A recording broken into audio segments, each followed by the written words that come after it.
I am not a person who plays golf. I'm no golfer, but I know enough about the rules of golf to guess that John McCain wishes he could take a mulligan right now. Senator McCain, this was your week. The McCain campaign was on top of the world. And then Monday happened. Good morning. Meltdown, a financial tsunami engulfing some of the nation's biggest moneymakers. While the rest of the known universe was uttering words like crisis, meltdown, and panic, John McCain uttered 8 words that triggered what soon became an avalanche of a week. Still, the fundamentals of our economy are strong. McCain and his advisors knew they were in a dilly of a pickle. Sounds too much like Herbert Hoover in 1929. What do we do? How do we get our guy out of this and blame the other guy at the same time? 3 hours later, they had a solution, probably written frantically on note cards. Our workers are the most innovative, the hardest working, the best skilled, most productive, most competitive in the world. That's the American worker. And my opponents may disagree, but those fundamentals, those are the fundamentals of America, and I think they're strong. Gotta give them credit for ambition anyway. People who think the economy's in trouble, like Barack Obama and everyone else in America, hate American workers? Yeah, the week was off to a bad start. The surefire way to turn it around? Unleash the McCain camp experts. That'll show them. Douglas Holtz-Eakin, McCain's chief economic advisor, gave it a whack. So you're looking at the miracle that John McCain helped create. John McCain invented the BlackBerry? John McCain says he doesn't even know how to use the email or the Google. With internet inventor Al Gore surely giggling at an undisclosed cyber-optimized location, the McCain campaign sent out its other top economic advisor, fired Hewlett-Packard CEO Carly Fiorina. She'll straighten this mess out. Does Sarah Palin, John McCain obviously thinks she has the experience to become president of the United States. Do you think she has the experience to run a major company like Hewlett-Packard? No, I don't. Carly, you want to take another stab at that one? I don't think John McCain could run a major corporation. Ooh. Shortly after that effort, the McCain camp announced Carly Fiorina was going to, quote, disappear for a while. Ta-da! Back on the home front, John McCain was in the midst of day 2 of his gaffe-filled week. Take, for instance, his attempts to discuss the Securities Investor Protection Corporation, the SIPC. Okay, now you try, Senator McCain. I pledge that the FDIC and the SBIC will have all the support they need. I'm sorry, did you just say SPIC? We've got the SEC, the CFTC, the FDIC, and the SBIC. Oh, that is so unfortunate on so many levels. By Wednesday, things were just getting weird. McCain was selling his drill baby drill plan with an environmental twist. There's fish everywhere. The fish love to be around those rigs. With McCain already twisted into the verbal equivalent of an M.C. Escher lithograph, he performed a miraculous change of heart about the bailout plan for troubled insurance giant AIG, opposing it on NBC's The Today Show on Tuesday, then supporting it on ABC's Good Morning America on Wednesday. Perhaps the senator is unaware that those shows are recorded. Having barely politically survived Wednesday, McCain tried Thursday on for size. His big, bold idea for a blue ribbon commission to study the economy having died faster than a diet pledge at a state fair, Senator McCain tried out a new line. The chairman of the SEC serves at the appointment of the president and, in my view, has betrayed the public trust. If I were president today, I would fire him. Well, he's a man of words about actions. Except no president can take the action of firing the SEC chairman. That doggone Constitution and its anti-tough talk rules. The whole thing almost made Sarah Palin look like the rational half of the Republican ticket.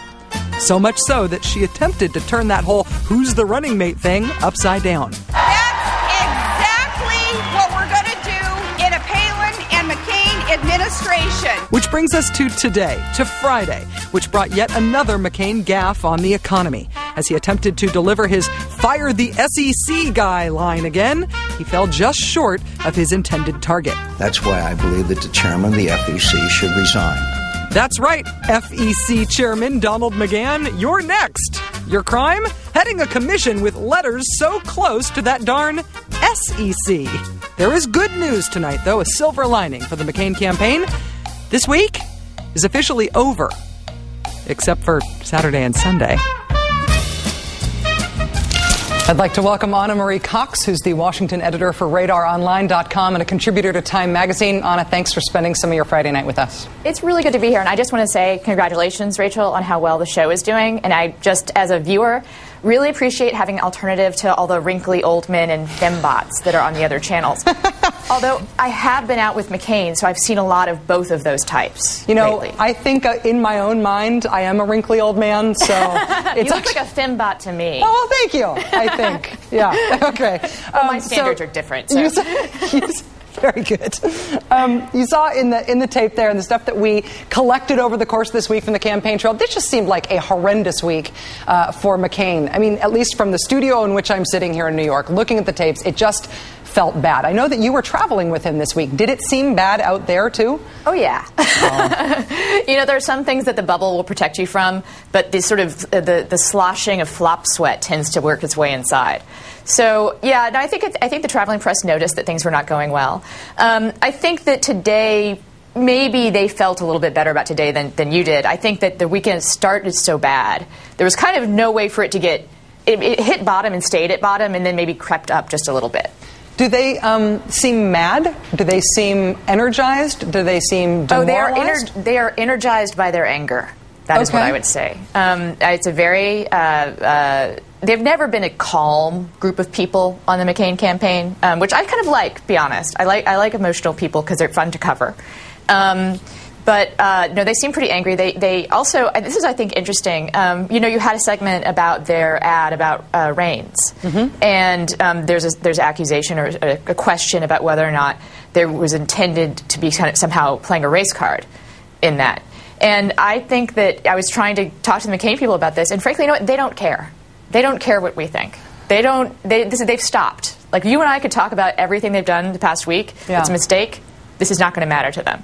They've reached that point. What was amazing, though, in the response to that? It was Karen Tumulty, your colleague at Time Magazine, who posted at the Time website that those thoughts about maybe this being a race-driven decision to put up this ad about Reins, given that the actual link between Obama and Reins is so tenuous, you sort of had to look somewhere else to explain why they would be running an ad like that. And the response from the McCain campaign official blogger was that Karen Tumulty was hysterical. And I thought, oh, they're trying that's to bait a response. Isn't it?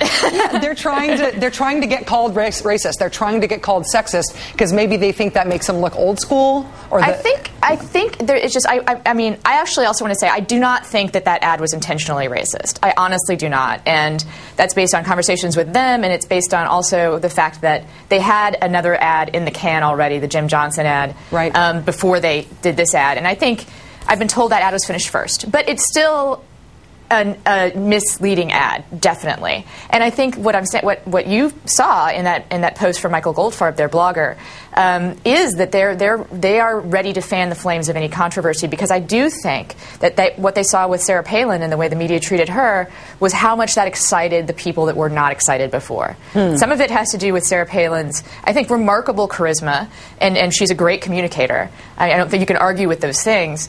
But I think also there's a lot of resentment on the part of some people in the Republican base, and when you have the mainstream media calling you names, that fires them up.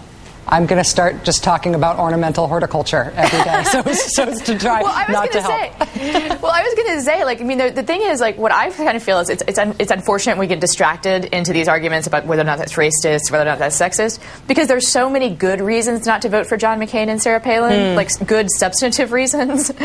You know, I mean, I'd rather talk about the stuff that's like kind of ridiculous, but it is interesting that we are spending so much time on those things. In fact, you and I are just right now. We'll stop. Yeah. Thanks. All right. Thanks for joining us. Anna Marie Cox joining us today from Washington. Appreciate it. Hey, thank you.